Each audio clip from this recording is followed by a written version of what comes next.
Hi everyone, welcome back to another episode of Road to Mythic, your source for the latest in-depth hero guides from the Mobile Legends team. For this episode, we'll be covering the Icefield companions, Popol and Kupa.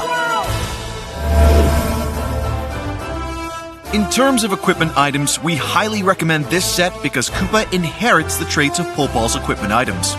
The passive effect of Demon Hunter's Sword grants Popol and Kupa outstanding damage output.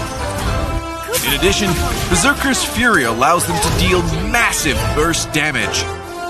Blade of Despair and Windtalker, on the other hand, will take Popol and Kupa's damage to another level in the late game. Both Popol's basic attack and first skill allows him and his furry companion to focus fire on the designated target.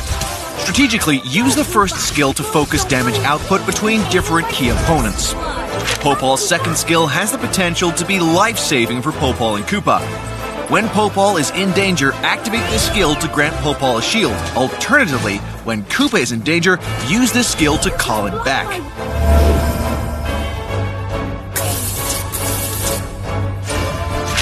During the laning phase, Popol and Kupa can easily outperform their opponents. Try to first cast their first skill so that Popol and Kupa lock onto one target, focusing damage output. Their passive skill will enhance every 5th basic attack, and when the enemy attempts to strike back, cast the second skill to call back Kupa to gain a shield and reduce the incoming damage. You know what? In the mid to late game, Popol can place multiple traps around him to restrain enemies. Try activating his ultimate skill at the right time to have Kupa evolve into an alpha wolf form. Follow up by casting the now enhanced first skill to command Kupa to attack the enemy's core damage dealer. In most cases, the enemy will be controlled and annihilated in the blink of an eye. When more enemy heroes approach, cast the enhanced second skill to call back Kupa and knock them all up, buying more space for Popol to exert dominance on the battlefield.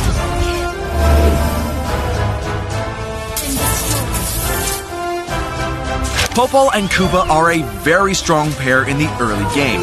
With the combination of the first and second skill, you can poke your enemies with ease. Meanwhile, the 2 versus 1 advantage leads Popol and Kupa to fear no one in any solo fight in the early game. As a marksman that does not have any blink skills, Popol and Kupa can be an easy target during the late game. Make sure to place Popol's traps wisely by predicting enemy movements. When the time comes, activate Popol's second skill to knock enemies into the air. This is a good way to either become more effective during team fights or to give Popol and Kupa a chance to run away. And that's all for this episode. Stay tuned for more insightful guides from Road to Mythic as you climb the ranks. Until next time, we'll be seeing you in the Land of Dawn. Download for free Mobile Legends Bang Bang.